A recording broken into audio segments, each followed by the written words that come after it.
Jadi ini susah masuk. Mohon maaf, baru masuk.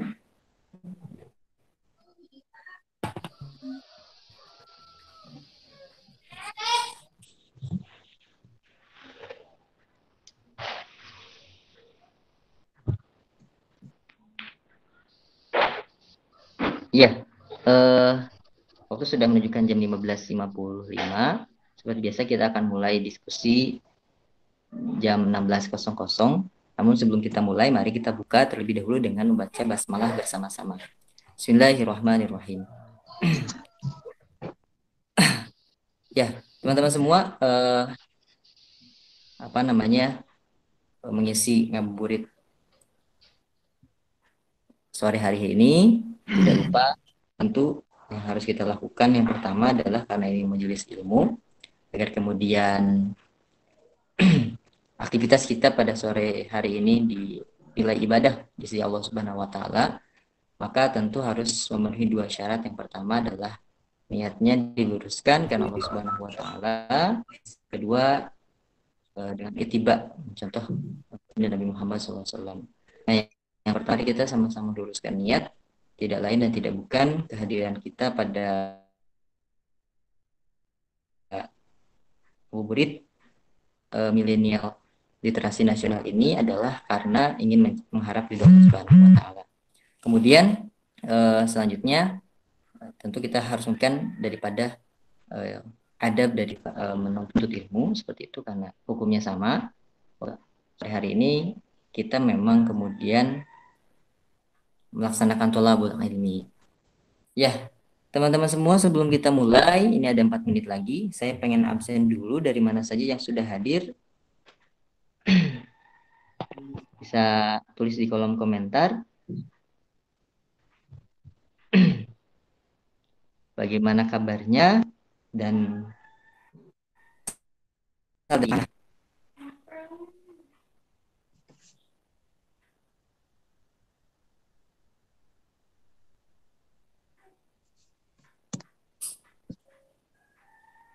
sudah ada 11 peserta yang sudah hadir.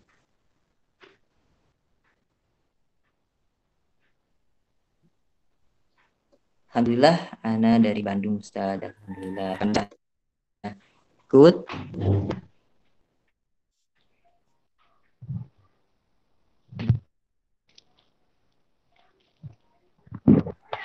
Yang lainnya mungkin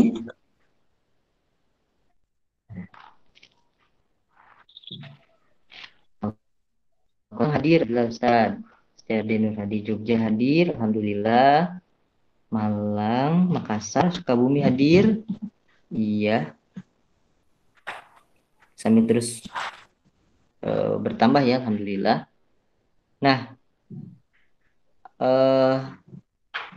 selanjutnya kita cek dulu para pemantik kita sore hari ini. Ada Cak Ahmad Doriman. Sudah masuk? Sudah. Sudah masuk. Alhamdulillah. Kemudian yang kedua pemantik kita ini Cak Ahmad Doriman ini dari Geria Literasi Peradaban. Kemudian selanjutnya ada Kang Putra dari Tanya Sejarah. Hadir Kang Putra? Hadir Kang Ilham, alhamdulillah. Alhamdulillah. Ya, kemudian yang ketiga ada Kang Nur Hadi dari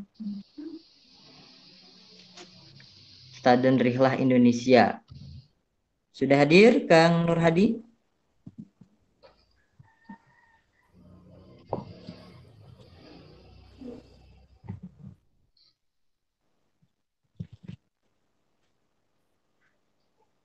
Halo Kang Nur Hadi, ada?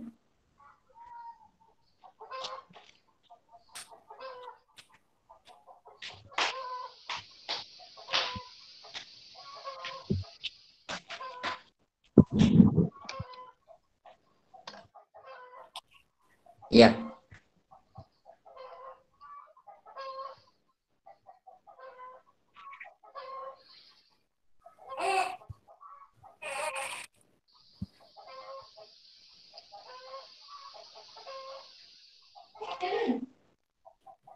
Kang Hadi, halo. Ya, saya menunggu Kang Hadi, teman-teman semua. Sini karena sudah ada Cak Ahmad Doriman dari Geria Peradaban Islam. Mari kita buka Ngabuburit Milenial sore hari ini dengan pemaparan pertama dari Cak Ahmad Doriman. Pada Cak Ahmad Doriman, dipersilahkan. Bismillahirrahmanirrahim. Assalamualaikum warahmatullahi wabarakatuh. Waalaikumsalam. Dengaran ya? Tes. Kedengaran. Alhamdulillah wa syukurillah wa sholawat ala rasulillah.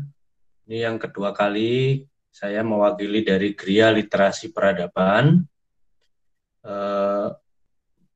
hadir di dalam Ngabuburit Literasi Nasional, ya kan? Selain Gria Literasi Peradaban, ada pula akun YouTube kami, ya, Gria Literasi Peradaban, juga ada akun Santri Milenium. Kalau di Gria Literasi Peradaban nanti yang akan diupload adalah file-file khusus tentang peradaban sebelum Islam, ada Persia, Romawi, kemudian nanti masuk ke peradaban Islam. Kalau di akun Santri Milenium itu punya saya pribadi, selain tentang peradaban Islam juga ada materi dakwah yang lain, ya, terutama terkait politik Islam. Baik, ya, kita akan berbicara sekitar 30 menit tentang peradaban Romawi. Jadi pasti banyak yang membaca, mendengar tentang bagaimana ketika peradaban Islam telah kuat kemudian menaklukkan Romawi. Nah, Romawi itu seperti apa, wilayahnya mana, itu yang akan kita bahas secara ringkas. Materi detail nanti bisa dicek di akun pribadi saya, ada Santri Milenium di YouTube. Itu nanti kita akan bahas per detailnya.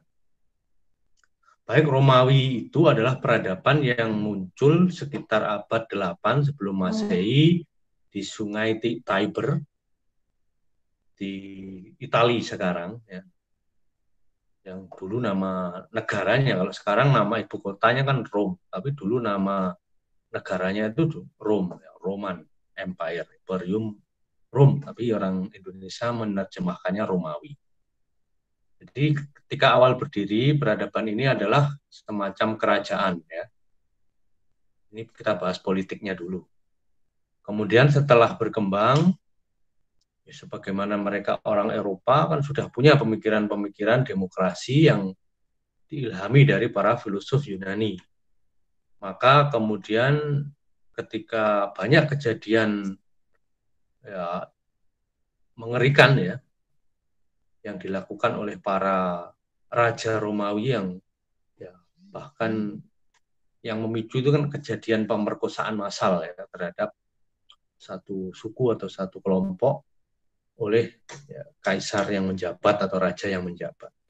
Dan kemudian dibuatlah kesepakatan baru bahwasanya kepemimpinan raja itu akan diganti dengan, ya, inilah cikal bakal demokrasi modern Barat. Demokrasi modern Barat yang ketika Romawi itu muncul karena terjadi kesewenang-wenangan oleh raja-raja Romawi. Ya, ketika itu dibuatlah konsul. Konsul ini lembaga pengganti raja. Ada 2 orang, jadi konsul itu isinya 2 orang yang dipilih untuk masa jabatan selama 1 tahun. Dan konsul yang satu bisa membatalkan kebijakan konsul yang lain ketika dianggap tidak baik. Intinya kan memang filosofi dasar demokrasi itu membatasi kekuasaan. Itu dari awal munculnya di Eropa sebagai penemu demokrasi, ya, seperti itu. Konsul itu masih dianggap kurang ini ya, kekuasaannya kurang terbagi, maka kemudian dibuatlah institusi yang namanya praetor. Ada juga sensor, namanya sensor. Kalau praetor itu tugasnya adalah membatasi wewenang konsul dalam level otoritas yudisial.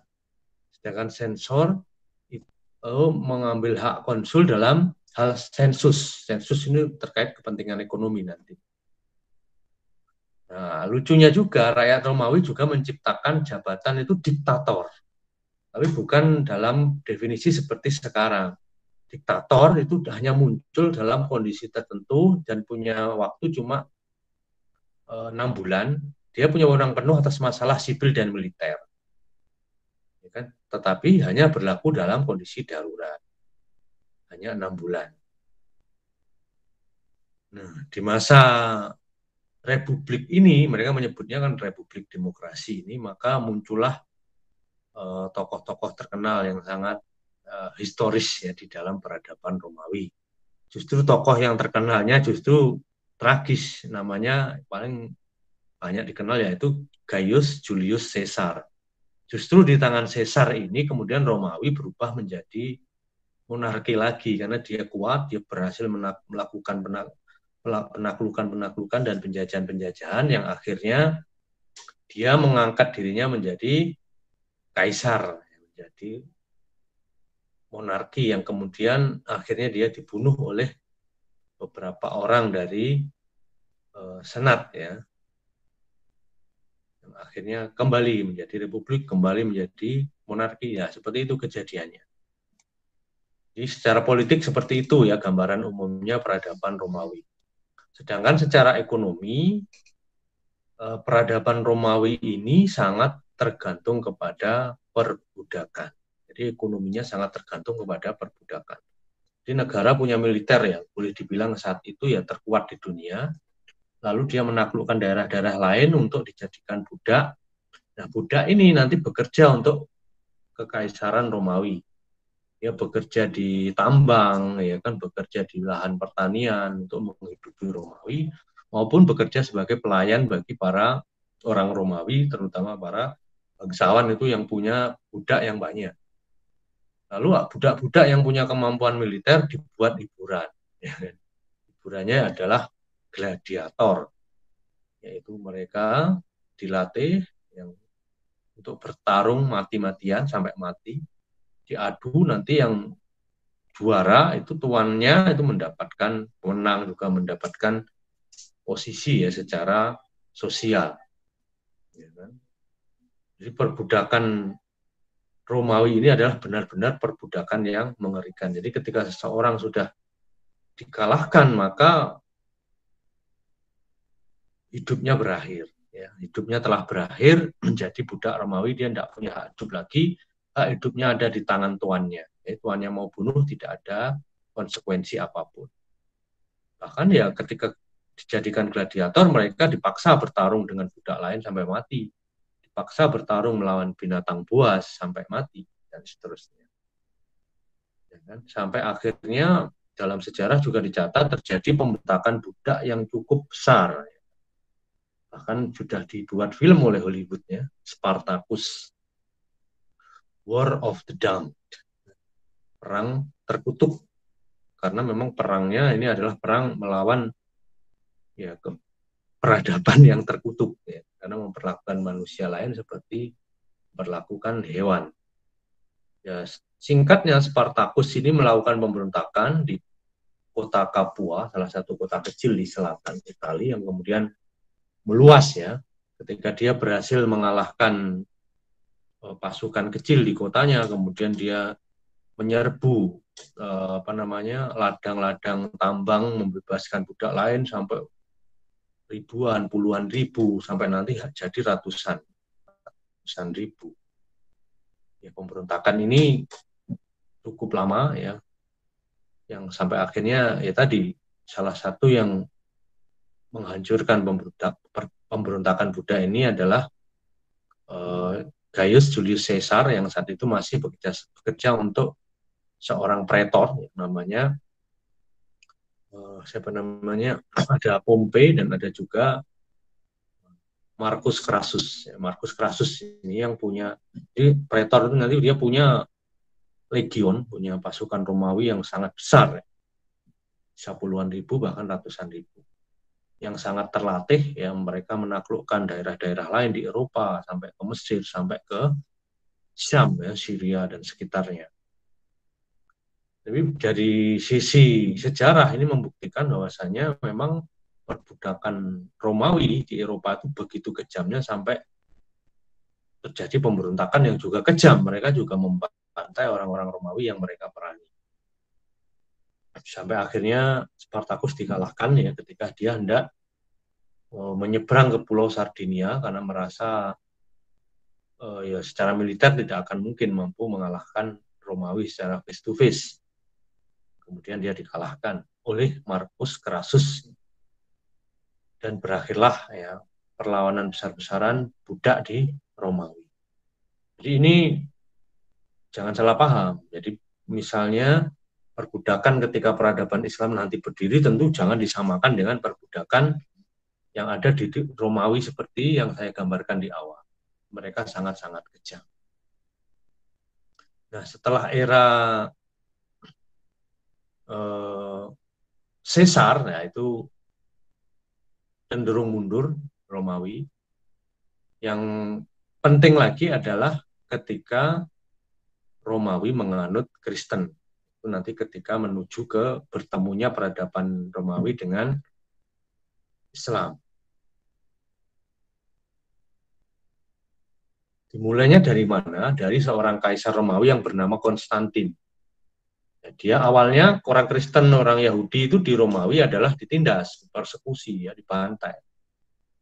Ya kan? Tapi ketika Romawi sudah banyak perang saudara, ya kan, banyak pemberontakan, mereka akhirnya membuat kebijakan oleh Kaisar Konstantin itu mengeluarkan Edict of Milan, ya, semacam undang-undang Milan, bahwasanya ada toleransi terhadap agama lain, agama Romawi yang pagan, yaitu terutama Kristen dan Yahudi, terutama Kristennya. Yang kemudian dari situ orang Kristen bisa berdakwah, menjadikan raja setelah Konstantin menjadi Kristen. Ya, di situ makanya Konstantin dianggap sebagai bapak Kristen, ya, atau kaisar Kristen pertama di Eropa. Yang cukup menarik juga bahwasanya Kaisar Konstantin ini ya, tidak memeluk Kristen ya awalnya. Meski diklaim dia nanti dibaptis ketika mau meninggal, tapi secara lahiriah dia tidak Kristen. Bahkan ketika dia meninggal, anaknya berperang satu sama lain memperebutkan wilayah, yang terjadi adalah nanti anaknya malah meninggal semua, keponakannya yang justru mengembalikan menjadi pagan. Ya, sekilas saja. Jadi kemudian dikalahkan dan mulai saat itulah Romawi resmi menjadi Kristendom istilahnya, itu kerajaan Kristen. Ya. Kemudian nanti berkembang ada yang di barat menjadi Holy Roman Empire, yang di timur menjadi Byzantium Empire atau Byzantine Empire. Nah, ini sudah dekat dengan Islam, ya. Romawi di abad ke-1 Yesus ya lahir. Ya, Konstantin itu di abad ke-4 ke-5, ya, akhir abad ke-4 menuju ke-5, dan nanti baru ketemu Islam ya di abad ke-7 Masehi. Nah, hal penting ya ketika Kristen berkuasa itu justru apakah maju, apakah kemudian seperti pendahulunya lah minimal ya, mereka meskipun dengan cara-cara perbudakan ya, penjajahan itu bisa maju, tapi ternyata ketika Kristen menjadi agama resmi Romawi, yang terjadi para sejarawan Barat sendiri menyebutnya sebagai Dark Age, abad ke-8. Apa yang terjadi? Karena yang terjadi adalah ya pertama karena di dalam agama Kristen itu tidak ada tradisi seperti Islam ya mewariskan atau meriwayatkan hafalan Al-Quran yang kemudian dijaga, yang kemudian nanti dibukukan, itu tidak terjadi sampai 400 sampai 500 tahun setelah Yesus meninggal, itu baru ada pembukuan perjanjian baru. Itu pun berdasarkan cerita-cerita. Jadi Injil itu berdasarkan cerita-cerita rakyat, di levelnya sama seperti cerita Nyi Roro Kidul atau cerita rakyat kita lah, ya kan? Ada Kian Santang, ada Joko Tingkir, ya, semacam itu levelnya. Kalau di dalam tradisi Islam levelnya cerita-cerita itu semacam hadis doib. Tidak ada periwayatnya, anonim. Jadi ada problem teks Bible yang kemudian memunculkan apa ya, doktrin-doktrin ketuhanan yang berbeda-beda. Ada yang di awalnya itu ada Arianisme yang meyakini bahwasanya Tuhan Allah itu adalah yang tertinggi. Yesus dan Roh Kudus itu tidak selevel, karena tidak boleh Tuhan ada yang selevel. Mereka levelnya di bawah Tuhan Allah. Yang macam-macam, ada juga aliran yang meyakini bahwasanya, ini di bukunya Profesor Ahli Perjanjian Baru ya, Bart Ehrman, misalnya ada aliran Docetism yang pada abad 23 meyakini bahwa Yesus itu adalah Tuhan seperti manusia, artinya dia zat Tuhan yang serba maha tanpa keterbatasan manusia. Dia tidak meyakini Yesus itu punya kelemahan. Ini pun salah, ternyata faktanya Yesus mati sebagai manusia. Yang kemudian akhirnya dibuatlah Konsili Nisea, itu peran dari Kaisar Konstantin tadi yang membuat semacam konsili ya, pertemuan para pendeta-pendeta Kristen saat itu di wilayah Romawi, yang kemudian memutuskan doktrin yang ilegal, doktrin yang legal dan ilegal. Ya, doktrin yang akhirnya dibuat legal adalah Trinitas. Doktrin yang ilegal adalah penafsiran Trinitas yang berbeda dengan penafsiran gereja mainstream, yang nantinya memunculkan pemberontakan dari sisi ide, yaitu Protestan. Nah, ini ketika Protestan muncul ya di Jerman oleh Martin Luther, yang menolak tafsir tunggal Kristen Katolik ya, yang nanti ada di Vatikan, di Romawi, maka terjadilah perpecahan secara teologi di dalam Kristen di Eropa, yaitu yang besar ada Katolik dan Protestan, yang kemudian banyak ya raja-raja di Eropa ya, sebagaimana kita ketahui Romawi Barat itu pecah menjadi negara yang lebih kecil-kecil, ya kan, sebagian memeluk Katolik, sebagian memeluk Protestan. Yang itu kemudian terjadilah dalam sejarah Romawi Eropa ada perang 30 tahun. Perang 30 tahun ya, 30 Years of War ini adalah sejarah penting Romawi modern. Ini sudah lewat Islam ya. Semakin dekat. Itu terjadi ketika ada konflik internal antara Kaisar Jerman yang saat itu dianggap pewaris Holy Roman Empire di barat, Kaisar Frederick II yang Katolik, dengan para pangeran negara-negara kecil di sekitaran Jerman yang menganut Protestan atau Calvinis Lutheran. Perang yang awalnya perang saudara itu di Germanic Kingdom, wilayah-wilayah bangsa Jerman, berubah menjadi konflik besar di Eropa. Perang Katolik dan Protestan yang kemudian melibatkan kerajaan kuat di Eropa saat itu, seperti Spanyol, Takhta Suci, Bohemian, Prancis, Belanda, Denmark, Swedia, dan lain-lain. Dan perang ini adalah 30 tahun.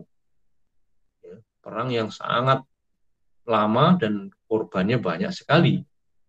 Bahkan disebutkan oleh para ahli sejarah itu hampir sepertiga penduduk Eropa itu mati baik karena perang, wabah, ya, dan efek dari perang itu yang kebanyakan tentu adalah warga sipil. Ya kan?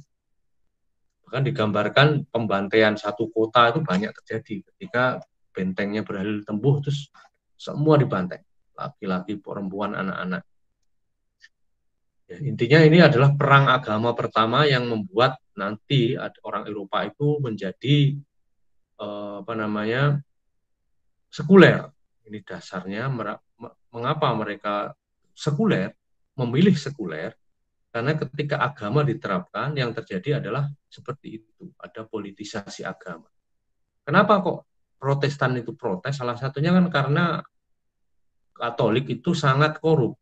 Korupnya antara lain menjual surat beli dosa. Uangnya buat apa? Ya buat paus, buat pendeta-pendeta, membangun gereja-gereja mewah bertatakan emas, kemudian jual beli jabatan di gereja itu terjadi. Maka muncullah doktrin Protestan yang intinya juga tidak mau mengakui institusi kepausan. Kembali ke perang 30 tahun, ya perang ini mengorbankan lebih dari 5 juta nyawa. Di Eropa ya, hampir sepertiga lebih penduduk Eropa meninggal. Yang itu baru 60 tahun itu jumlah itu bisa pulih lagi, jadi bayangkan. Yang akhirnya ya karena capek ya pemimpinnya mungkin juga sudah mulai rugi, modal perangnya tidak ada yang kalah secara mutlak. Maka terjadilah perundingan yang disebut dengan perundingan atau perjanjian Westphalia di Jerman, ya, di wilayah Jerman sekarang, yang melibatkan 109 delegasi yang mewakili kekuatan Eropa saat itu, ya kan, kerajaan-kerajaan Kristen di Eropa saat itu, seperti Prancis, Belanda, Swedia, Spanyol, ya kan, Romawi Suci dan seterusnya. Pada akhirnya, ya kan, perjanjian ini mengakhiri perang 30 tahun Eropa yang menghancurkan Eropa, yang memang menjadi titik balik kebangkitan peradaban Eropa atau Romawi pada saatnya itu, menjadi peradaban yang secara materi, ya, secara politik, ekonomi, militer adalah peradaban yang kuat. Jadi inti dari perjanjian Westphalia itulah adalah menghentikan perang dengan alasan sektarian. Dan negara itu dibentuk berdasarkan bangsa. Ini asal mula negara bangsa itu di sini. Yang kemudian dihapuskannya peran negara atau peran Kristen dalam negara, ya, dan negara itu diletakkan berdasarkan kepentingan nasionalnya masing-masing. Jadi munculnya pemikiran bahwa agama harus dipisahkan dari negara itu dari sini. Karena mereka memang trauma terhadap diterapkannya agama Kristen, ya khusus agama Kristen di Eropa, membuat mereka trauma. Berbeda dengan di Jawa. Misalnya ketika Hindu-Buddha, apa ada trauma terhadap Hindu-Buddha? Tidak ada. Ya, meskipun positif negatifnya juga banyak. Ya kan? Kemudian apalagi ketika peradaban Islam berdiri tidak ada trauma, justru ya, Golden Age. Para sejarawan menyebut ketika Islam diterapkan ya, oleh Rasulullah SAW, diteruskan para khulafaur rasyidin, itu Golden Age. Bahkan Umawi, Abbasi, sampai Utsmaniyah itu semuanya masih kategori Golden Age. Ya kan, masih adidaya dunia saat itu secara politik, militer, ekonomi, ya kan, budaya itu masih menjadi acuan bagi negara-negara lain. Ya kan? Jadi itulah dasarnya Romawi menjadi sekuler. Mereka trauma terhadap agama. Yang perlu menjadi catatan ini adalah terjadi secara lokal, tidak terjadi di peradaban lain, masyarakatnya trauma terhadap agama, agamanya menindas masyarakatnya, tidak terjadi. Ya, itu poin paling penting yang perlu dicatat. Itu sudah hampir 30 menit. Saya kembalikan ke moderator, bisa dilanjutkan pemantik yang lain. Assalamualaikum warahmatullahi wabarakatuh. Monggo. Iya. Waalaikumsalam warahmatullahi wabarakatuh. Terima kasih Cak Ahmad Doriman sudah memaparkan terkait dengan peradaban Romawi ya. Minggu lalu kita sudah bahas peradaban Persia. Nah, minggu ini tadi sudah dipaparkan panjang lebar oleh Cak Ahmad Doriman terkait dengan peradaban Romawi. Jadi begitu teman-teman semua, peradaban Romawi ini ternyata yang kemudian jadi cikal bakal adanya sekularisme, pemisahan antara agama dengan kehidupan yang memang membuat masyarakat Eropa itu menjadi trauma diterapkannya agama Kristen dalam hal ini dalam kehidupan bernegara mereka seperti itu. Nah, teman-teman nanti boleh tanya terkait dengan peran Romawi ini. Kalau ada yang kurang dan ingin ditanyakan, silahkan boleh ditanyakan lewat kolom komen. Namun nanti dijawab setelah semua pemantik menyampaikan materinya. Nah, kemudian selanjutnya kita akan masuk ke pemantik berikutnya, yakni Kang Putra. Kang Putra sudah hadir? Oke, hadir Kang. Ya, Kang Putra, ya Alhamdulillah. Kang Putra sudah hadir. Kang Putra dipersilahkan untuk menyampaikan materinya 15 menit ke depan. Oke. Bismillahirrahmanirrahim. Assalamualaikum warahmatullahi wabarakatuh. Selamat sore teman-teman.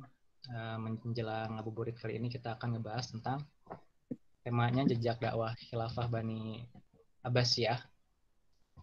Tapi kita semua paham bahwa Abbasiyah ini berkuasa selama kurang lebih 500 tahun. Dipimpin oleh 30 lebih seorang khalifah. Dan kita akan bahas dalam waktu 15 menit. Nah, untuk itu kita akan coba rinci kira-kira 3 aspek ya. Yang pertama adalah bagaimana Abbasiyah itu mencapai titik menjadi penguasa umat Islam, menggantikan Bani Umayyah. Kedua, kita ambil tokoh yang cukup familiar, Harun ar-Rasyid sebagai apa istilahnya masterpiece dari Bani Abbasiyah, karena pada masanya kegemilangan Abbasiyah umat Islam itu terjadi. Dan yang ketiga, bagaimana Abbasiyah itu decline atau hancur dan digantikan oleh kekuasaan yang lain. Baik, yang pertama, bagaimana Abbasiyah itu berkuasa. Ini tidak lepas daripada awal Umayyah itu berkuasa. Jadi ketika Bani Umayyah itu berkuasa, masih ada perasaan yang belum terbalaskan. Jadi selama 90 tahun ya, Bani Umayyah itu berkuasa. Nah, ketika 90 tahun itu, baik dalam kebijakan Bani Umayyah, itu terjadi yang namanya diskriminasi kalau sekarang. Diskriminasi atau bahasa Arabnya su'ubiyah, asobiyah. Jadi maksudnya menspesialkan bangsa-bangsa Arab ketimbang bangsa-bangsa yang lain, meskipun bangsa-bangsa lain itu juga sudah Muslim. Atau dalam bahasa sejarahnya sering kita mengenal istilah orang Arab dan non-Arab atau mawali. Nah, pada masa Bani Umayyah itu sangat kentara sekali gitu, dan termasuk yang paling tertindas atau mendapatkan diskriminasi adalah golongan para pendukung Ali ketika awal Bani Umayyah itu berkuasa. Kita paham para pendukung Ali itu kan bermusuhan dengan pendukung Bani Umayyah, dan ketika Bani Umayyah memenangkan perang, memperoleh suksesi dia sebagai seorang penguasa, maka para pendukung Ali ini mendapatkan diskriminasi yang cukup luar biasa. Ya, mana menariknya para pendukung Ali ini cenderung mengangkat identitas bahwa Ahlul Bait, istilahnya ya, pendukung keluarga Nabi. Nah, ketika itu, di akhir kekuasaan Bani Umayyah itu, 90 tahun, ada keluarga Nabi yang punya kekuasaan juga cukup kuat, yaitu dari Bani Abbas. Nah, jadi di awal itu ada 3 poros. Poros pertama itu di Humaimah, teman-teman, nama daerah. Itu masih masuk ke Humaimah, itu masih masuk Syria, kalau tidak salah, Syria, sebelah timur Damaskus. Kemudian poros kedua itu ada di daerah Kufah. Kufah ini sudah masuk ke Irak. Nah, itu juga banyak pendukung Ali. Dan lebih jauh lagi di sebelah timur di Persia itu daerah Khurasan. Itu masuk ke Iran sekarang ya. Sebenarnya kalau dulu Khurasan itu masuk juga ke Khurasan besar itu ke Uzbekistan ya, Azerbaijan. Nah itu. Jadi sebelah timur Persia. Nah, jadi ada 3 poros itu. Ya. Pemimpin awalnya bernama Abdullah bin Ali, ya. Dia pemimpin pertamanya. Dan di antara sebab kenapa Bani Umayyah itu mudah untuk ditaklukkan, sebenarnya tidak mudah, tapi kok mudah ditaklukkan? Yang pertama itu ya tadi 2 kecenderungan. Su'ubiyah itu, jadi meskipun di masa Bani Umayyah juga ada pemberontakan karena dilatar belakangnya oleh Su'ubiyah, tapi selama Su'ubiyahnya itu tidak dihilangkan, meskipun pemberontakan itu ditumpas sampai ke akar-akarnya, tetapi akar permasalahannya adalah Su'ubiyah. Diskriminasi itu tidak dihilangkan, maka akan melahirkan terus diskriminasi akan melahirkan terus pemberontakan. Nah, itu yang pertama itu. Nah, yang kedua adalah hedonisme penguasa Bani Umayyah. Hedonisme ini bisa kita sebut cinta dunia, cinta kekuasaan, hingga pada akhirnya sama di antara mereka perang saudara untuk memperoleh tahta kekuasaan. Nah, ini di antara sebab Bani Umayyah itu mengalami kemunduran dan kelemahan. Nah, di sanalah Bani Abbasiyah dan kelompok-kelompok pendukung Ali yang mengusung pendukung keluarga Nabi atau Ahlul Bait begitu ya, berhasil mencapai menumbangkan dinasti Umayyah. Nah, khilafahnya sendiri Umayyah itu dikejar dan berhasil dieksekusi itu di Mesir. Nah, pemimpin pertama dari Bani Abbasiyah itu adalah Abu Abbas As-Saffah, ya. Kita mungkin teman-teman juga sudah paham, As-Saffah ini maksudnya adalah yang berdarah ya. Jadi seorang pemimpin yang berdarah, karena kita tahu beberapa catatan sejarah mencatat Abbasiyah ini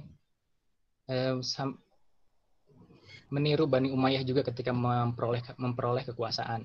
Dan kalau di sejarah itu dikumpulkan dalam sebuah perundingan, diajak makan dalam sebuah jamuan itu, ternyata keluarga-keluarga Bani Umayyah dibantai gitu. Dan salah satunya berhasil melarikan diri, akhirnya sampai ke Andalusia dan menjadi penguasa di Andalusia. Abdurrahman Ad-Dakhil gitu ya kalau di sejarah ditulisnya. Nah, itu teman-teman. Abbasiyah sendiri kan berkuasa selama 500 tahun, dipimpin oleh 34 khalifah. Lantas apa prestasi yang ditorehkan oleh dinasti Abbasiyah sendiri gitu. Nah, yang pertama, Abbasiyah begitu paham bahwa salah satu persoalan besar dari dinasti Muawiyah adalah Su'ubiyah. Nah, Abbasiyah berusaha menghilangkan itu. Jadi istilah mawali ya, mawali itu non Arab begitu, itu dihilangkan.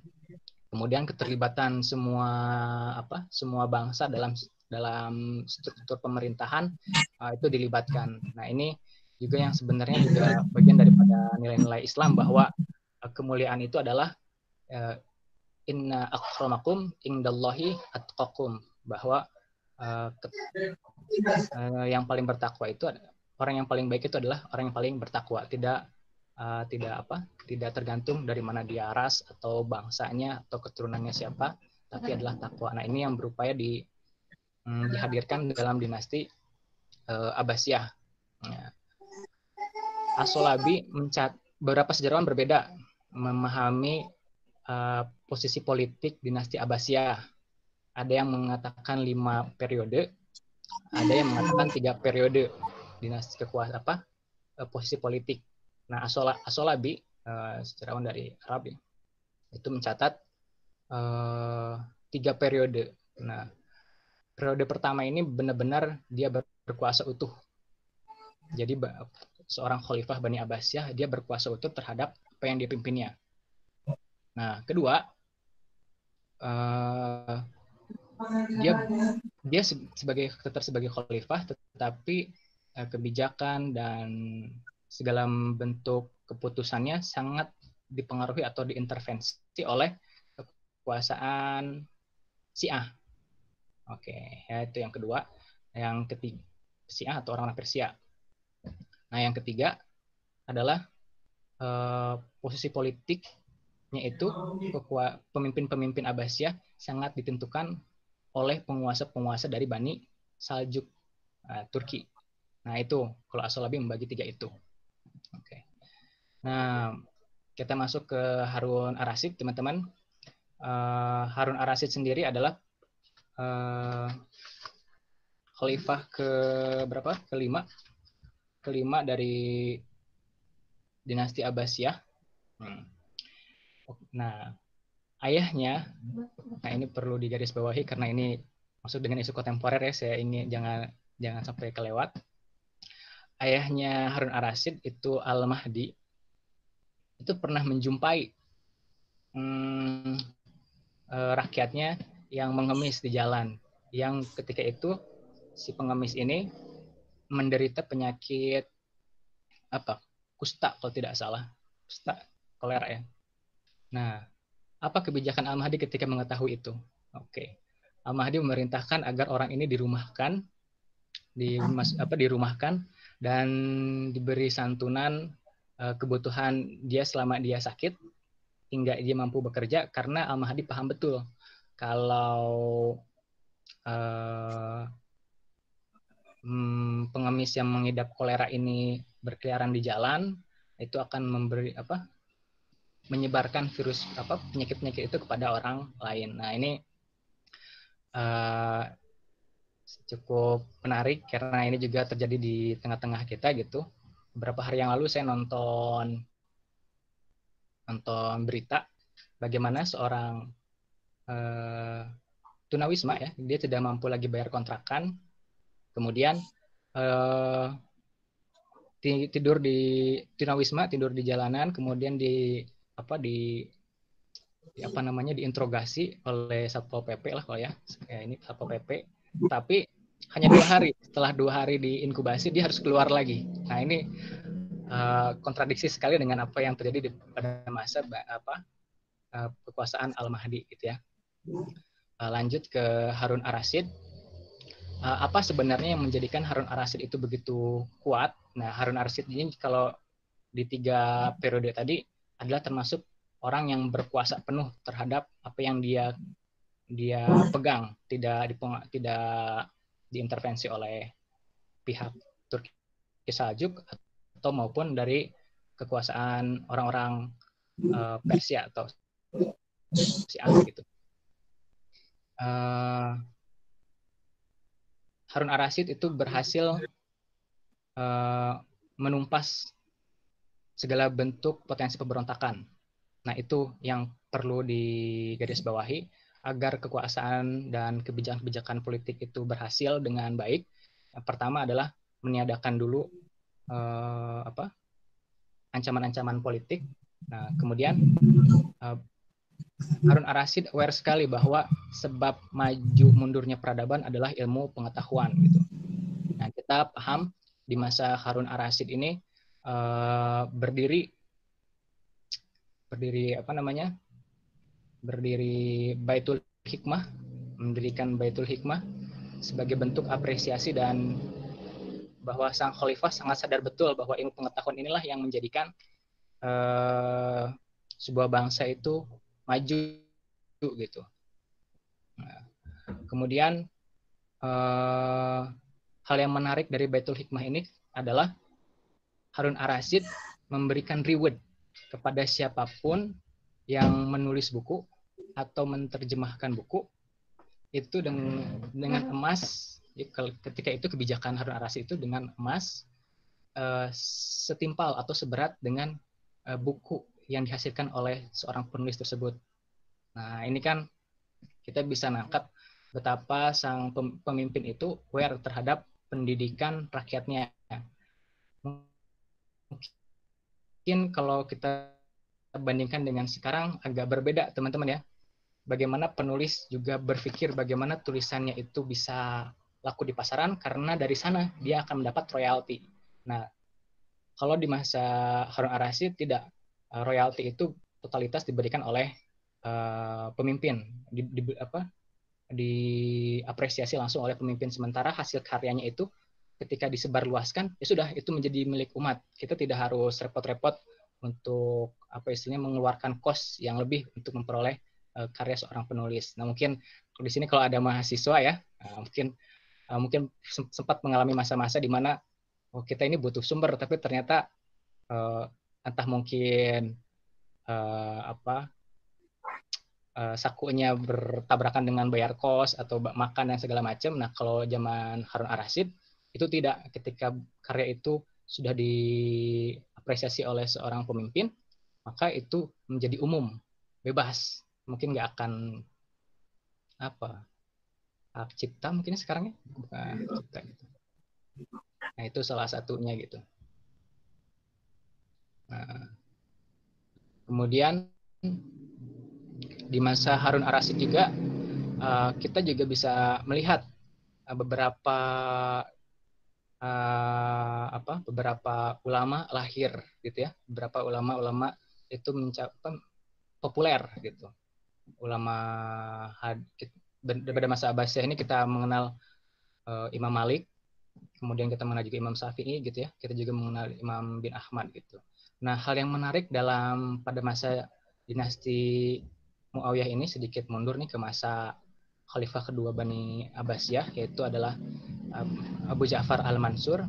Dia pernah meminta kepada Imam Malik agar al-Muwatta'nya itu, yang mungkin teman-teman juga sudah tahu, 10 jilid itu ya, dijadikan panduan kenegaraan oleh dinasti Umayyah gitu. Dinasti Abbasiyah gitu. Nah, ini diantara bentuk kesadaran dari seorang pemimpin betapa ulama itu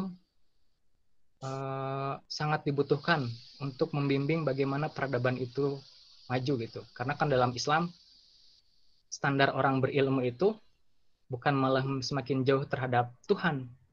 Nah, kalau di ayat Al-Quran itu innama yakhsyallaha min ibadihil ulama. Nah, bahwa orang-orang yang takut kepada Allah itulah disebut ulama. Nah, di sana Abu Ja'far al-Mansur sangat sadar betul akan pentingnya posisi ulama. Jangan sampai ilmu pengetahuannya itu menjadikan masyarakat itu malah jauh dari pada Tuhannya gitu, Allah Subhanahu wa taala. Nah, itu berikutnya pada masa Harun ar-Rasyid juga dalam bidang pemberantasan korupsi ya, cukup terkenal juga. Harun ar-Rasyid sendiri sempat mengangkat Perdana Menteri. Nah, Perdana Menterinya ini bernama Yahya bin Khalid, dan dia menjabat sebagai Perdana Menteri ini kurang lebih selama 17 tahun, teman-teman ya, selama 17 tahun. Nah, selama 17 tahun ini Harun ar-Rasyid mendapatkan laporan bahwa terjadi korupsi oleh sang Perdana Menteri. Jadi kita paham betul ya bahwa 17 tahun artinya Yahya bin Khalid ini memiliki hubungan erat atau dekat sekali dengan sang Khalifah Harun ar-Rasyid, gitu ya. Karena ini juga hubungan dekat, tapi karena satu persoalan korupsi tidak membuat kedekatan itu menjadi menumpulkan hukum. Ya, kalau bahasa sekarang itu hukum itu tidak tumpul terhadap mereka yang kuat gitu. Nah, justru Harun ar-Rasyid berusaha menegakkan kebenarannya untuk menumpas korupsi yang dilakukan oleh Perdana Menterinya selama 17 tahun ya, bin Khalid. Nah, itu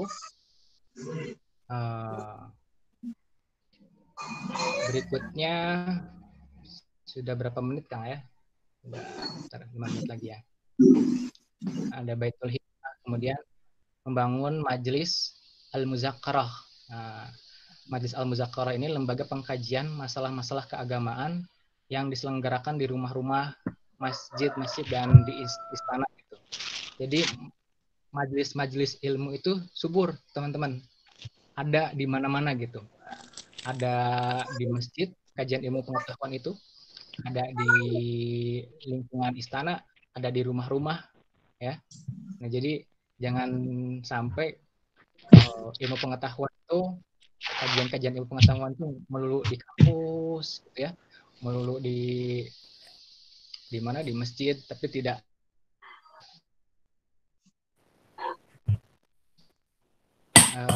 bagaimana caranya tersebar luas ke semua masyarakat, ya. Itu.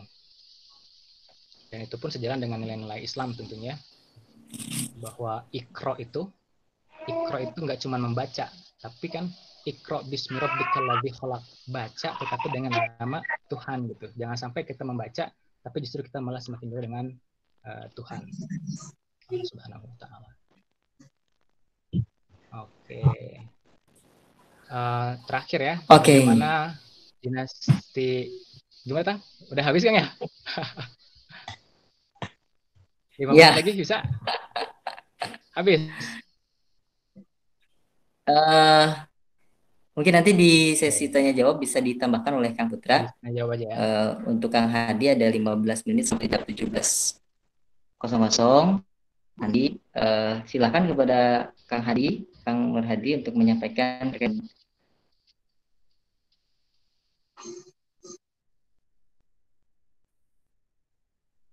materinya. Sampai jam 17.00 Oke, boleh, insya Allah cukup waktunya. Karena dikit aja sih sekilas, hanya memperkenalkan aja bahasan hari ini. Bismillahirrahmanirrahim. Assalamualaikum warahmatullahi wabarakatuh. Terima kasih untuk saudara moderator. Kita masuk ke bagian tentang historiografi gitu ya, atau penulisan sejarah. Nah, kalau kemarin kita bahas periodisasi, minggu kemarin kita bahas tentang periode penulisan sejarah lah, mulai dari masa kuno atau klasik, kemudian masa pertengahan atau medieval, dan kemudian masa modern atau periode modern. Nah, itu secara periode begitu adanya yang seperti jelaskan minggu kemarin. Nah, sekarang kita lebih kepada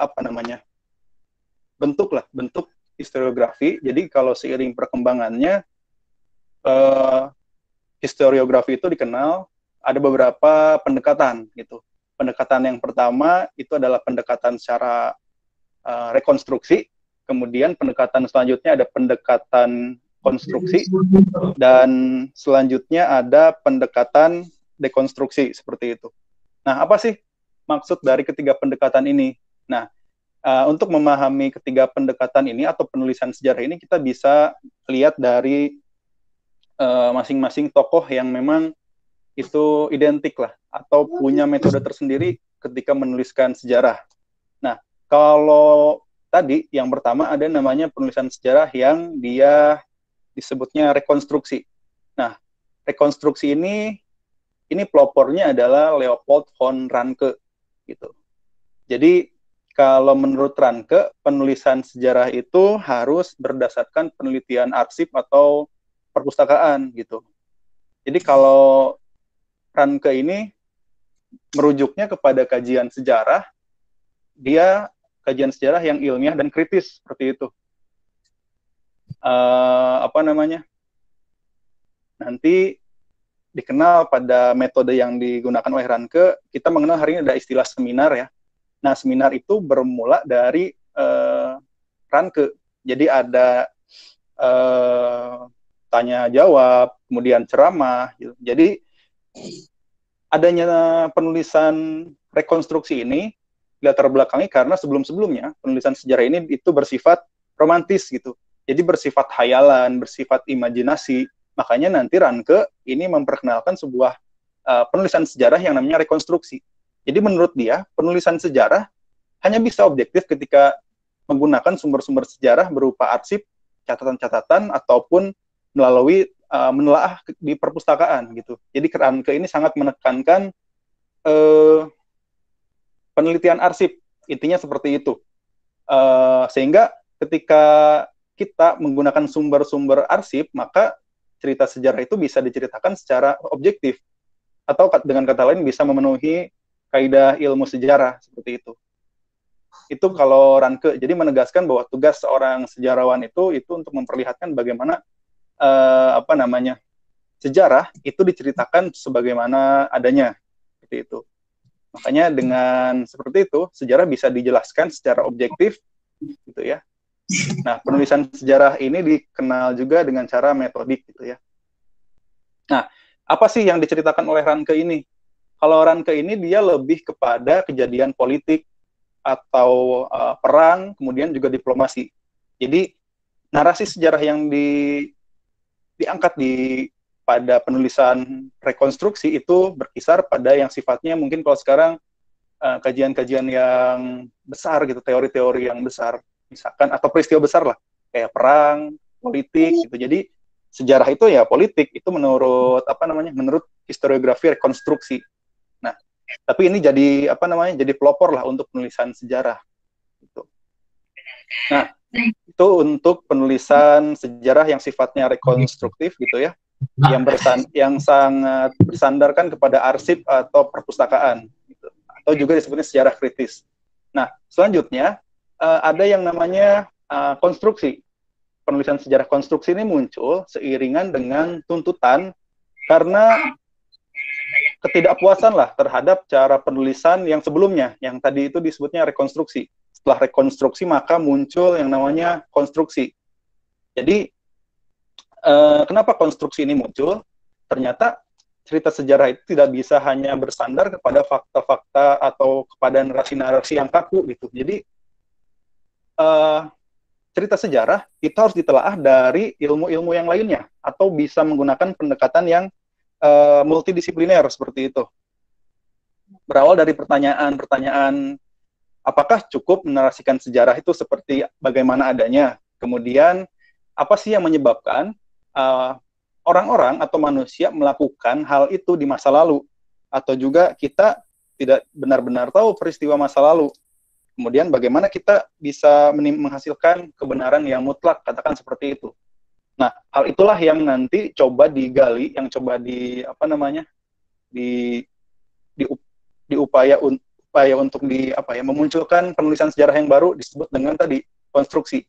Jadi kalau konstruksi menggunakan pendekatan ilmu sosial, contohnya psikologi atau sosiologi, ekonomi, misalkan seperti itu. Jadi lebih kepada pendekatan-pendekatan ilmu sosial lah gitu. Jadi mencari hubungan antara suatu masyarakat dengan masyarakat lainnya. Seperti itu kalau pendekatan yang konstruksionis itu. Tadi berawal dari keraguan sejarawan terhadap tradisi Ranke yang sebelumnya tadi. Jadi kalau Ranke itu hanya membahas permukaan peristiwa sejarah saja gitu. Tidak bisa menangkap apa yang ada di bawah permukaannya atau tidak bisa membahas atau mengkaji secara mendalam gitu. Dan juga kurang membahas tentang perilaku manusia gitu ya. Makanya nanti muncul di sini salah satu pelopor sejarah baru ini ada namanya Robinson gitu, James Harvey Robinson. Salah satu karyanya itu adalah The Mind in the Making, The Relation of Intelligence, Social Reform gitu. Jadi memang dari judul bisa kita lihat perlunya tinjauan ilmu sosial terhadap suatu kajian sejarah. Itu yang kedua ya, tadi ada namanya konstruksi. Gitu. Jadi diperkuat juga oleh Profesor Sartono Kartodirjo bahwa penggunaan ilmu-ilmu bantu dalam sejarah itu memang sangat diperlukan dan wajar gitu ya. Kemudian penggunaan ilmu sosial itu juga mendekatkan kembali lah bahwa sejarah juga ya bagian dari ilmu sosial seperti itu. Itu sejarah yang sifatnya konstruksi gitu. Nah, selanjutnya muncul ini yang memang terus mengalami setiap metode lah, setiap cara penulisan memang selalu mendapatkan tuntutan dari waktu ke waktu gitu ya. Nah, selanjutnya setelah konstruksi muncullah ada yang namanya dekonstruksi gitu ya. Kalau dekonstruksi itu artinya dimaknai sebagai membongkar tradisi penulisan sejarah yang sebelum-sebelumnya gitu. Karena sejarawan kan tidak punya akses untuk kembali ke masa lalu gitu ya. Bagaimana sih seorang sejarawan itu bisa menceritakan hal yang mutlak atau yang objektif sebagaimana yang diungkapkan oleh Ranke tadi. Makanya kalau dekonstruksi ini, kalau menurut salah satu tokohnya, Jacques Derrida, dia mengungkapkan bahwa pendapat-pendapat lama atau kebenaran lama yang dianggap mutlak itu harus ditinjau ulang gitu. Harus dikonstruksi, harus dibuat ulang lah. Ya secara makna kan dekonstruksi itu bisa diartikan secara mengurai, melepaskan, membuka gitu ya. Nah, dekonstruksi ini juga tidak terlepas dari adanya suatu pemikiran baru, yaitu pemikiran tentang postmodernisme gitu ya. Dimana kalau sebelumnya sejarawan-sejarawan itu kan cerita sejarah itu ditulis oleh para sejarawan gitu kan. Nah, kalau dalam penulisan dekonstruksi ini memungkinkan sepertinya bagi orang-orang yang memang tidak menempuh studi menempuh akademi, menempuh perkuliahan sejarah lah, menempuh gelar sejarah untuk menuliskan sejarah gitu ya.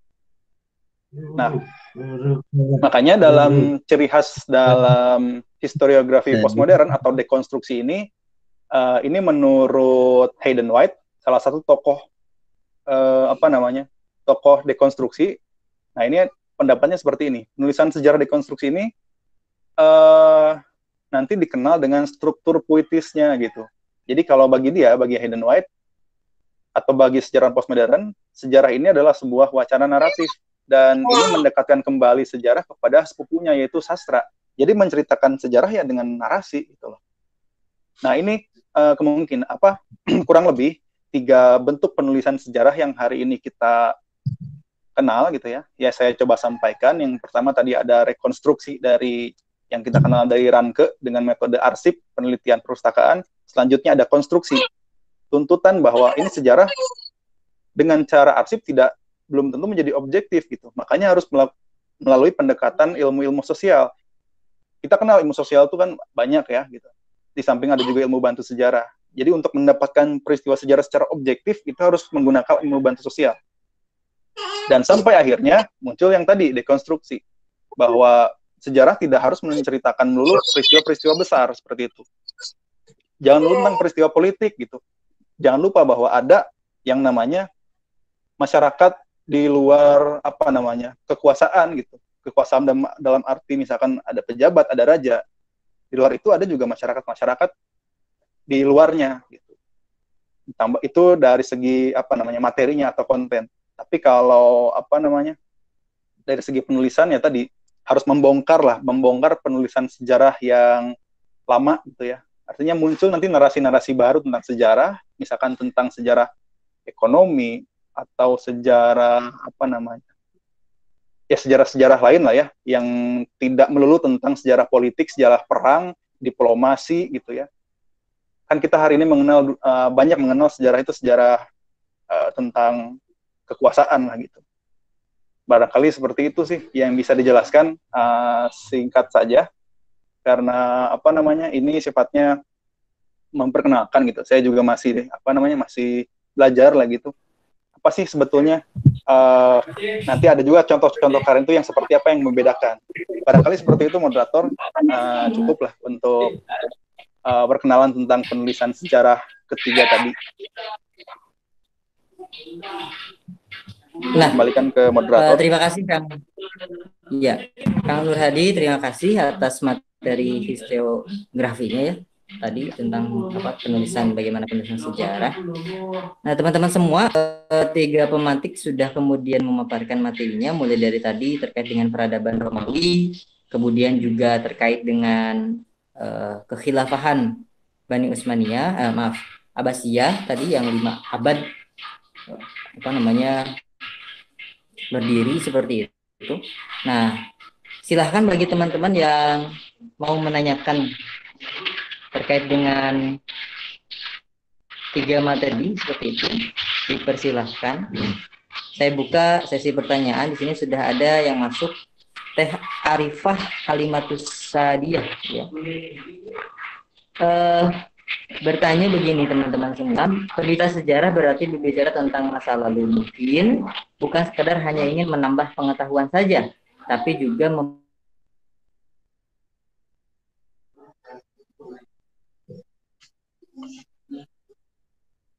mempelajari sejarah supaya strategi atau taktik kita supaya bisa menerapkan peradaban-peradaban yang baik dari masa Abbasiyah pada masa sekarang, baik itu dari segi individual atau masyarakat. Nah, mungkin ini lebih pada Kang Putra.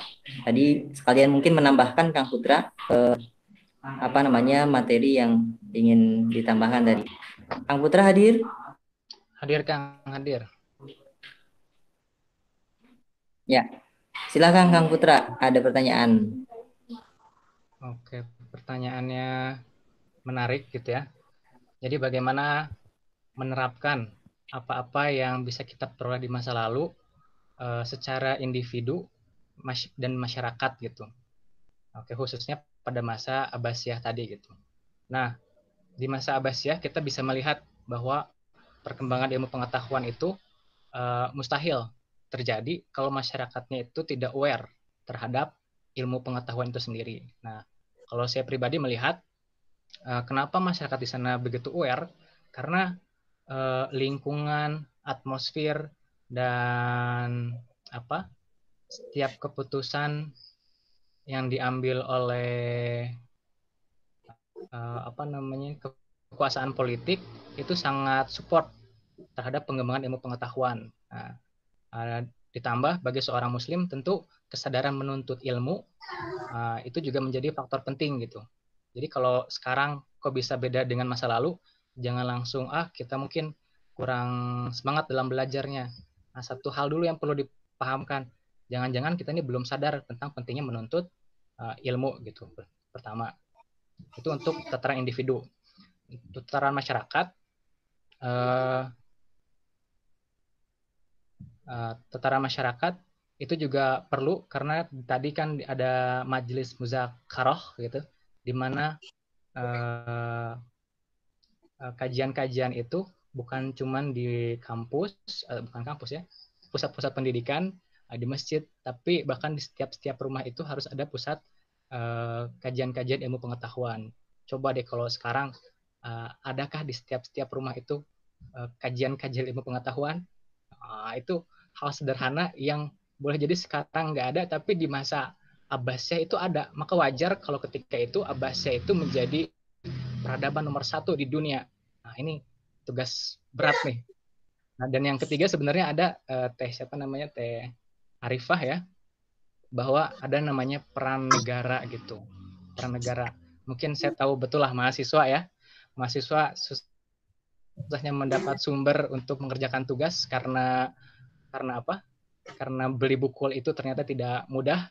Sementara kalau di fotokopi karena nurani kita kena melanggar tidak, istilahnya tidak menghargai karya sang penulis gitu ya.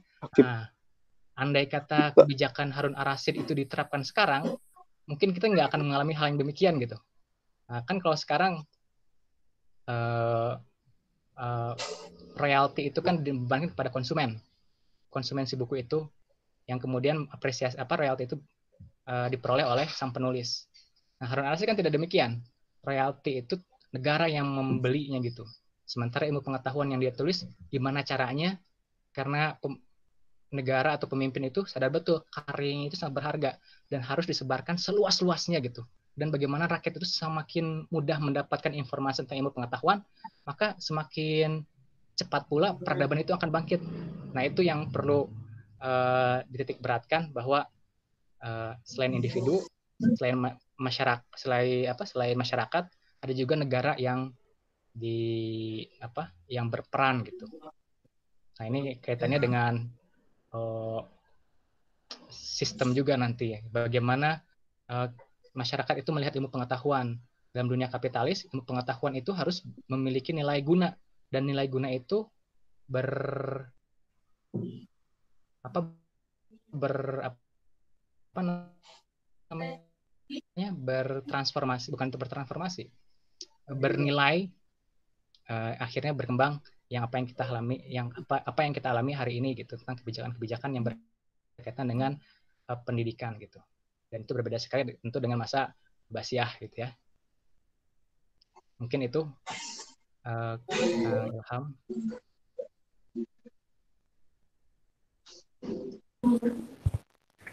Alhamdulillah semakin hangat ngabuburit kita pada sore hari ini, teman-teman, yaitu jawaban dari pertanyaan dari Teh Arifah Halimatus Sa'diyah dijawab oleh Kang Putra. Mungkin bisa menjawab pertanyaannya seperti itu. Kemudian ini ada pertanyaan dari Kang Kang Fadli Tama. Assalamualaikum warahmatullahi wabarakatuh. Izin bertanya, bagaimana Eropa mencapai Golden Age? Bagian kedua, kemudian bagaimana posisi Syiah pada zaman Abbasiyah? Nah, ini mungkin nanti bisa dijawab oleh pertanyaan pertama oleh Cak Ahmad Doriman.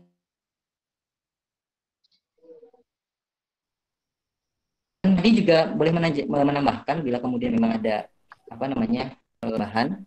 Kemudian yang ketiga ini ada pandangan tentang Ibnu Sina. Nah, ini Ibnu Sina ya yang ditanyakan. Oke, langsung saja kepada Cak Ahmad Doriman bisa menjawab pertanyaan bagaimana Eropa mencapai Golden Age. Setelah masa teokrasi Kristen itu, Eropa menyebut dirinya itu masa Renaissance, masa pencerahan.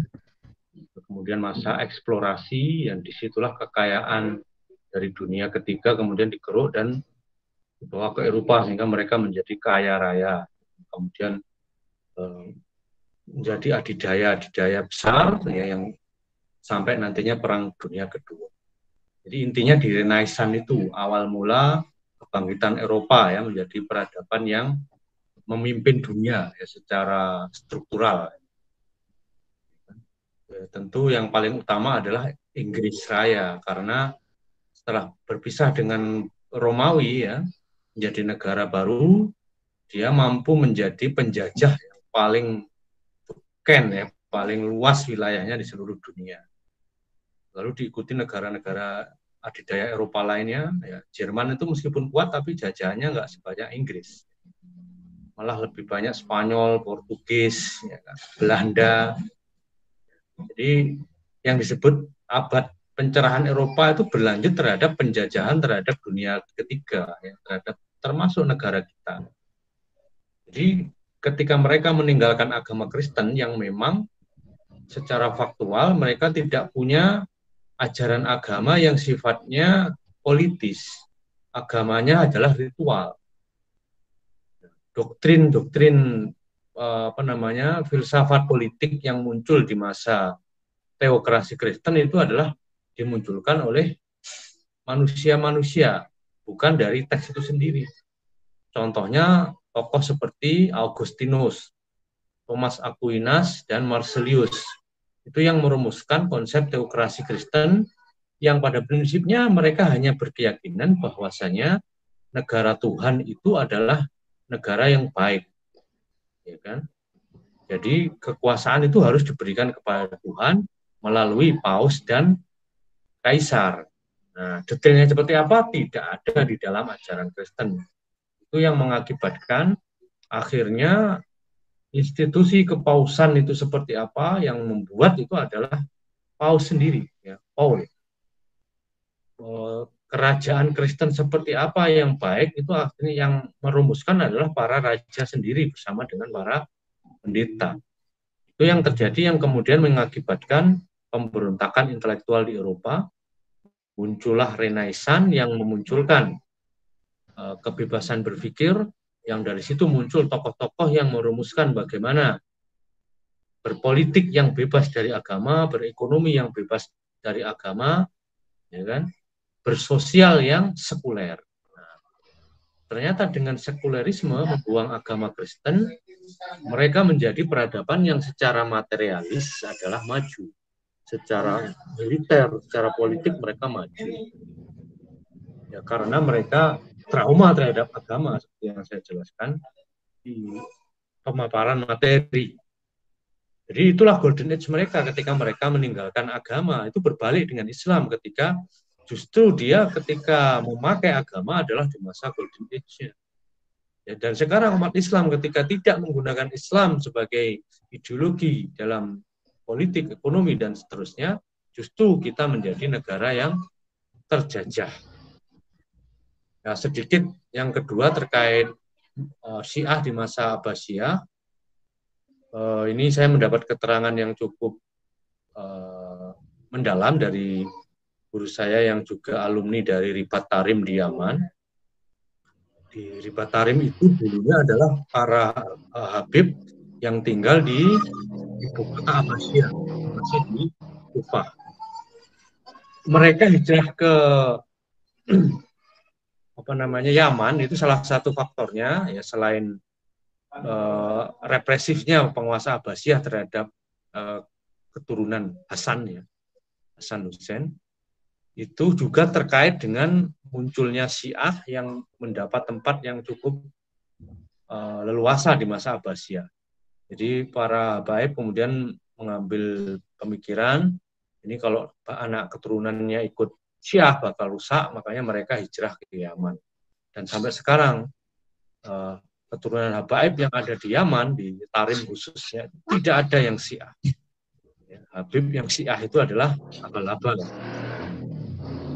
Ini gambaran tentang bagaimana hubungan antara Abbasiyah yang memberi ruang Syiah dan para habaib atau syayid. Walau alam bisawab, saya kembalikan mungkin pertanyaan untuk yang lain.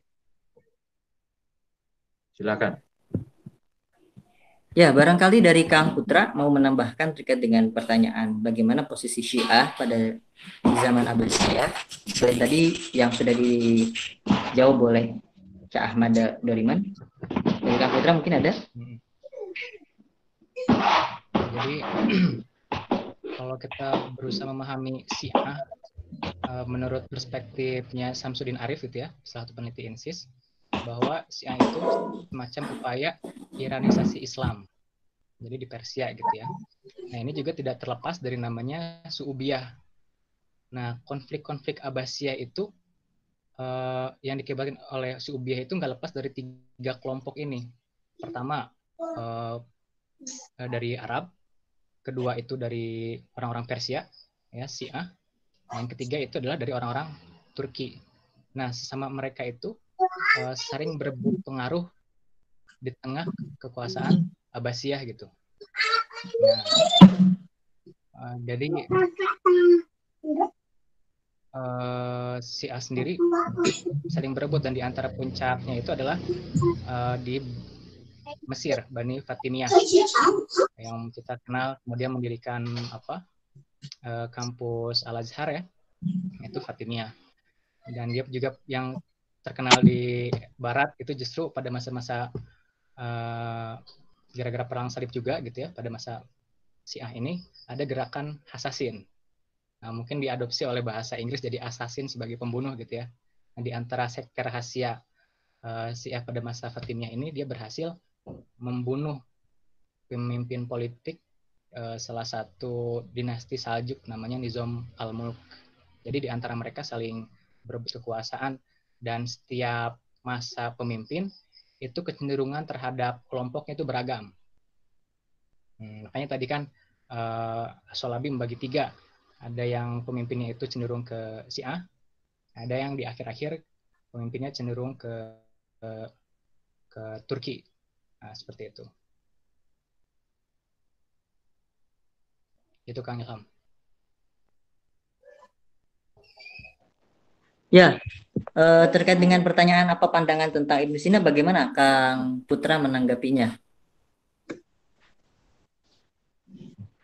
Aduh. Jadi banyak pandangan ya tentang Ibnu Sina di kalangan ulama sendiri gitu ya. Dan ini kalau saya pribadi karena dia seorang ilmuwan gitu ya, dan isu-isu yang berkembang adalah Ibnu Sina itu Syiah dan segala macam, dan termasuk juga bantah-bantahan terhadap sikap-sikap umat Islam terhadap umat Islam Sunni terhadap isu tersebut. Kan Ibnu Sina ini ilmuwan karya-karyanya banyak. Ada yang bidang akidah gitu ya, filsafat, kemudian sains, kedokteran gitu ya, dan satu lagi kedokteran dan nah kalau masalah akidah, beberapa ulama mengatakan harus benar juga siapa dari mana kita mengambil akidahnya gitu. Nah, karena di beberapa catatan-catatan Ibnu Sina juga menuai kritik karena Ibnu Sina ini mengadopsi pemikiran-pemikiran yang berkembang di daerah di mana Ibnu Sina itu lahir, Persia itu khususnya. Seperti itu.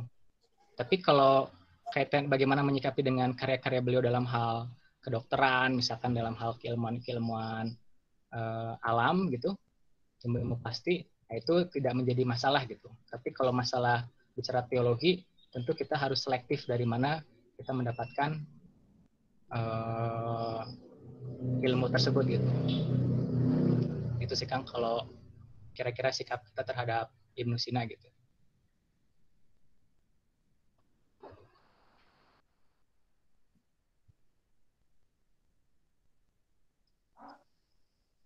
Terima kasih Kak Putra dari Tanya Sejarah sudah menjawab pertanyaan yang diajukan oleh Kang Fadil Tama. Nah, kepada Kang Fadil juga Teh Arifah barangkali ada hal yang ingin disampaikan sambil menunggu pertanyaan dari teman-teman yang lainnya. Ya, kalau ada teman-teman yang lain yang mau bertanya, silahkan. Kita masih punya 15 menit ke depan untuk kemudian berdiskusi di sesi terakhir ini seperti itu. Nah, sambil menunggu daripada pertanyaan teman-teman yang lain, barangkali mungkin ada tanggapan dari Teh Arifah Halimatus Sa'diyah terkait dengan pertanyaannya, juga Kang Fadil Tama terkait dengan pertanyaannya yang sudah dijawab oleh para pemateri seperti itu. Silahkan dipersilahkan untuk memberikan tanggapan seperti itu.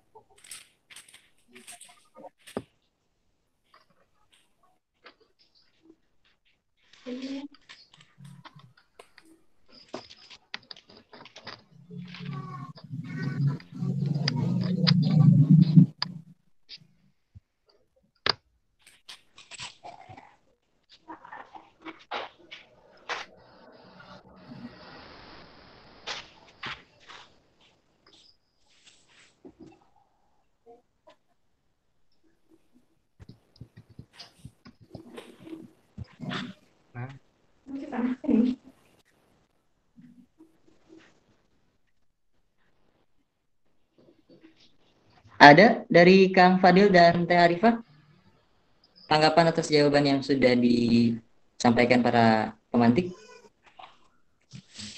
Atau dari Kang Nur Hadi ada tambahan? Kang Nur Hadi mungkin terkait dengan 4 pertanyaan yang sudah diajukan oleh para peserta. Kang Nur Hadi?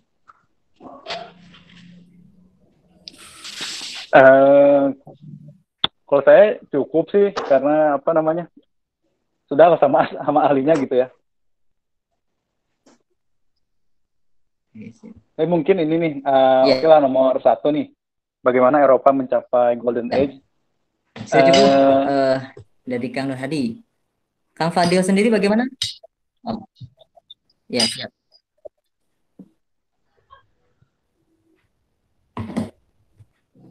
Yang pertanyaan ini paling Kang ya, silakan dilanjutkan bagaimana Eropa mencapai Golden Age. Sebenarnya saya ingin menarik satu poin penting lah. Tadi sudah dijelaskan oleh Cak Ahmad ya tentang bagaimana Eropa mencapai Golden Age. Jadi kan sebelum mencapai Golden Age itu ada sebuah periode di mana orang-orang yang di Eropa gitu ya, itu mengalami masa kegelapan atau the Dark Ages gitu ya. Tapi yang menjadi menarik justru di peradaban Islam justru sebaliknya gitu loh. Ketika di Eropa mengalami masa kegelapan gitu ya, di Islam justru mengalami masa kejayaan gitu. Nah, kembali Eropa mencapai Golden Age itu kan bermula ketika tadi ada sebuah gerakan budaya, namanya itu gerakan Renaissance gitu ya. Renaissance itu mencapai mencoba mengembalikan gitu ya kebudayaan-kebudayaan yang dulu memang, atau kebiasaan-kebiasaan dulu yang dilarang pada masa kegelapan itu coba dibangkitkan lagi, masa kebangkitan lagi. Misalkan mereka kembali untuk mempelajari lah ilmu-ilmu atau budaya pada masa Yunani Romawi. Nah, itu coba dikembangkan gitu loh. Sehingga nanti muncul zaman Renaissance, abad pencerahan, Aufklärung, kemudian Enlightenment. Jadi seiring dengan itu juga justru memunculkan sebuah kebangkitan dari orang Eropa gitu ya. Kemudian melakukan penjelajahan gitu kan. Sampai akhirnya mereka melakukan kolonisasi seperti itu.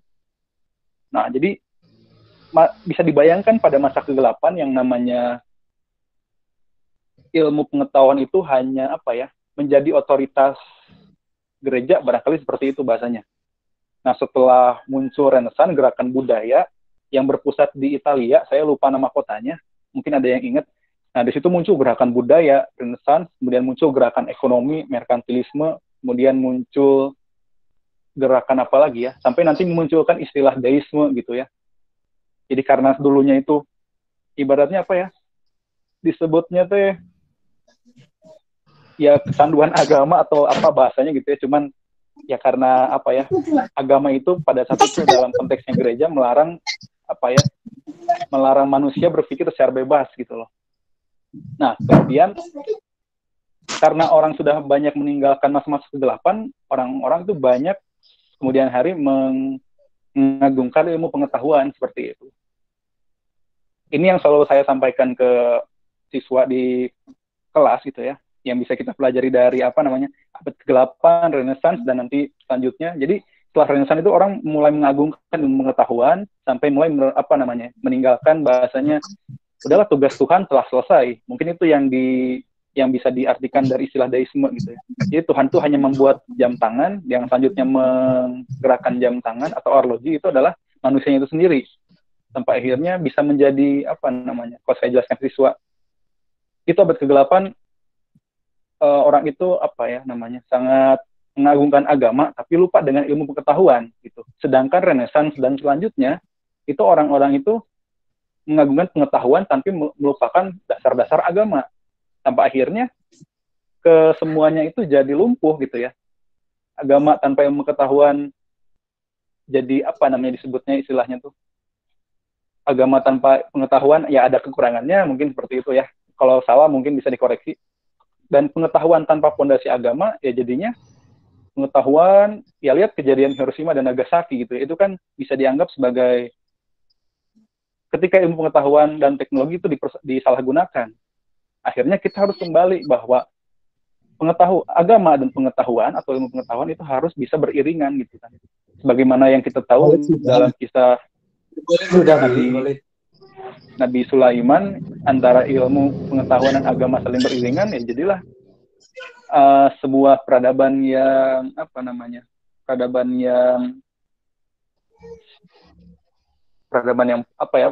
mencapai kejayaan lah gitu ya, tidak tertandingi, barangkali seperti itu kan. Jadi lebih kepada ya kita beragama juga melek terhadap ilmu pengetahuan, tapi jangan sampai ketika kita punya ilmu pengetahuan jangan lupa dasar agama Islam itu yang harus menjiwai ilmu pengetahuan itu, seperti itu barangkali Kang. Atur nuhun, itu aja. Ya, terima kasih Kang Nur Hadi atas tambahannya. Ini alhamdulillah jawaban dari Kang Fadil Tama sudah cukup. Saya juga sependapat dengan beliau-beliau ini. Nah, dari Kak Teh Arifah mungkin barangkali ada hal yang masih kurang sehingga kemudian harus ditambah mungkin seperti itu. Nah, itu jawaban-jawaban dari para pemantik, teman-teman semua. Masya Allah, luar biasa pemantik-pemantik kita pada sore ini. Tadi sudah dipaparkan terkait dengan bagaimana peradaban Romawi, ya, pertanyaannya yang kemudian muncul bagaimana cara Eropa itu mencapai Golden Age, dan tadi sudah dipaparkan panjang lebar. Mereka akhirnya menanggalkan kedok, mungkin saya gunakan bahasa kedok agama dalam kekuasaan seperti itu, yang akhirnya membuat mereka hidup dalam kegelapan. Nah, setelah itu mereka tinggalkan, ternyata dari sisi sains dan teknologi, mereka kemudian akhirnya bisa bangkit, sehingga jadilah Eropa hari ini seperti itu, maju dari sisi sains dan teknologi, tapi ambruk dari sisi moral dan sosial seperti itu. Ya. Nah, kemudian tadi juga sudah dipaparkan bagaimana kemudian kefahan Bani Abbasiyah yang membentang dan begitu lamanya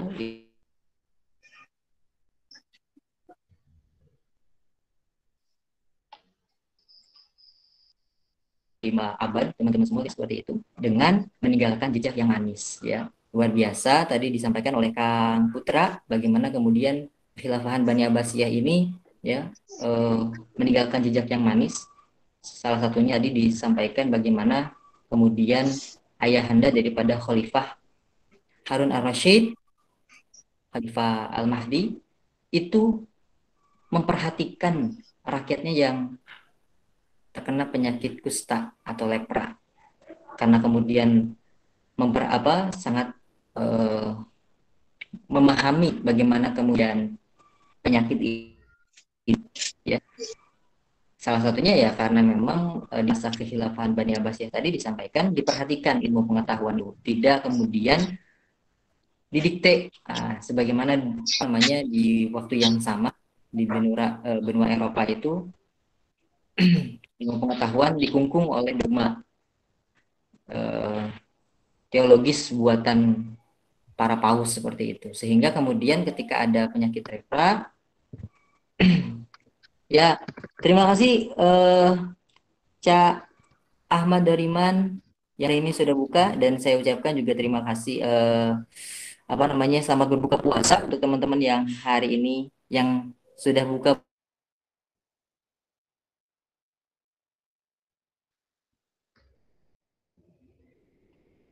puasa. Mungkin kita ini masih harus nunggu 10-15 menitan lagi ya. Cak Doriman, selamat berbuka puasa. Mudah-mudahan puasa kali ini penuh keberkahan, diterima di sisi Allah SWT.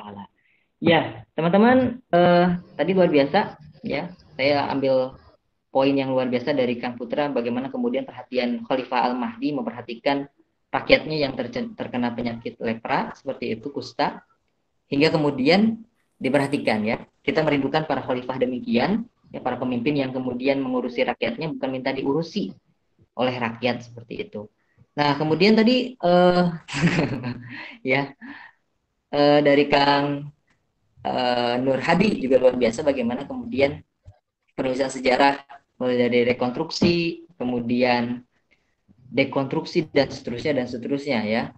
Luar biasa banyak ilmu yang kita dapat, mudah-mudahan ini bisa menambah kemudian hasanah pemahaman kita lebih khusus terkait dengan Islam seperti itu, sehingga kemudian kita semakin cinta kepada Islam, semakin percaya dan kemudian mau mengamalkannya dalam kehidupan sehari-hari. Tidak ada keraguan bahwa kemudian Islam itu agama yang sempurna, maka kemudian kita percaya itu, kita mengamalkan itu, kita juga kemudian menyampaikan kepada yang lain. Ya, dari yang lain mungkin 3 menit terakhir ada tanggapan dari Kang Putra, mungkin ada closing statement juga dari Kang Nur Hadi. Sebelum kita tutup, saya persilakan dulu kepada Kang Putra untuk closing statement-nya. Jadi pelajaran berharga dalam dinasti Abbasiyah itu pertama adalah pemimpin yang adil, teman-teman ya, pemimpin yang adil, termasuk aware terhadap ilmu pengetahuan. Jadi kalau memang dia benar aware terhadap ilmu pengetahuan, maka hal-hal yang merintangi terhadap berkembangnya ilmu pengetahuan, pemimpin itu bisa tegas. Nah, kira-kira seperti itu. Dan yang kedua, Abbasiyah berkuasa karena Umayyah sibuk dengan suubiyahnya. Tapi Abbasiyah juga tumbang itu karena suubiyahnya. Suubiyah di antara masyarakatnya, Arab, Persia, dan Turki. Nah, itu pelajaran berharga sekarang kita, kalau kita mau maju, apakah bagaimana seharusnya kita menyikapi suubiyah yang berkembang hari ini. Suubiyah kira-kira apa ya? Suubiyah itu kalau sekarang apa ya? Kalau bahasanya Arnold Toynbee itu suubiyah itu adalah nasionalisme. Nah, kira-kira seperti itu gitu. Jadi karena ini pertemuan terakhir, jadi saya ucapkan terima kasih banyak buat teman-teman. Mudah-mudahan kita bisa diperjumpakan baik online maupun face to face untuk membahas isu-isu yang bermanfaat gitu ya. Mungkin itu Kang, kurang lebihnya mohon maaf gitu. Kalau ada apa-apa bisa hubungi kami saja di Tanya Sejarah. Oke, terima kasih Kang Putra Aminuddin atas closing statement-nya. Kemudian terakhir mungkin dari Kang Nur Hadi. Ya, Persilakannya Kang Nur Hadi. ya apa ya? Saya mewakili kawan-kawan dari Student Rila Indonesia mau menyampaikan mudah-mudahan materi atau apa namanya kajian yang sudah didiskusikan, yang sudah disampaikan kemarin selama hampir tiga minggu ya di bulan Ramadan itu bisa bermanfaat, memberikan ilmu bagi teman-teman, bagi rekan-rekan yang sudah mengikuti gitu ya, baik dari secara materi sejarah ataupun secara juga metodologi sejarah. Mudah-mudahan menjadi apa namanya motivasi lah, menjadi inspirasi juga, motivasi, inspirasi supaya kita bisa lebih mencintai sejarah Islam gitu ya, khususnya sejarah Islam baik di secara dunia dari mulai Rasul hingga nanti masuk ke Nusantara gitu ya. Jadi mencintai sejarah Islam secara keseluruhan seperti itu, dan juga bagaimana sih kita ya, barangkali ada yang mau menulis sejarah gitu kan, bisa di apa ya, bisa ini nanti kita bisa diskusikan. Selebihnya itu terima kasih untuk rekan-rekan yang sudah hadir dalam diskusi gitu ya. Terima kasih banyak. Dari mewakili teman-teman Sri, saya pamit gitu ya, undur diri. Terima kasih.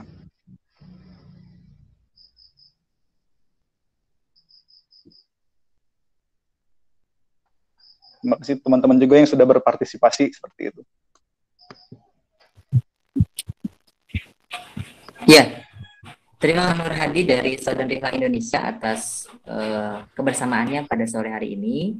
Kepada Kang Putra Aminuddin juga terima kasih. Kepada Cak Ahmad Doriman juga terima kasih banyak, jauh-jauh dari Malang ya, bisa kemudian menemani kita pada sore hari ini. Teman-teman, mudah-mudahan kebersamaan kita bisa terus berlanjut sampai nanti akhir Ramadan, juga bisa terus bersilaturahmi di lain waktu dan di lain forum mungkin seperti itu di kemudian hari ba'da Ramadan, sehingga kemudian terjalin ukhuwah di antara kita semua. Amin ya Allah ya Rabbal Alamin. Nah, teman-teman semua, mari kita tutup Abuburit Literasi Nasional Milenial ini dengan ucapan hamdalah bersama-sama. Alhamdulillahirabbil alamin, dan doa kifaratul majelis. Subhanaka Allahumma wa bihamdika asyhadu an la ilaha illa anta astaghfiruka wa atubu ilaik. Assalamualaikum warahmatullahi wabarakatuh. Waalaikumsalam warahmatullahi wabarakatuh.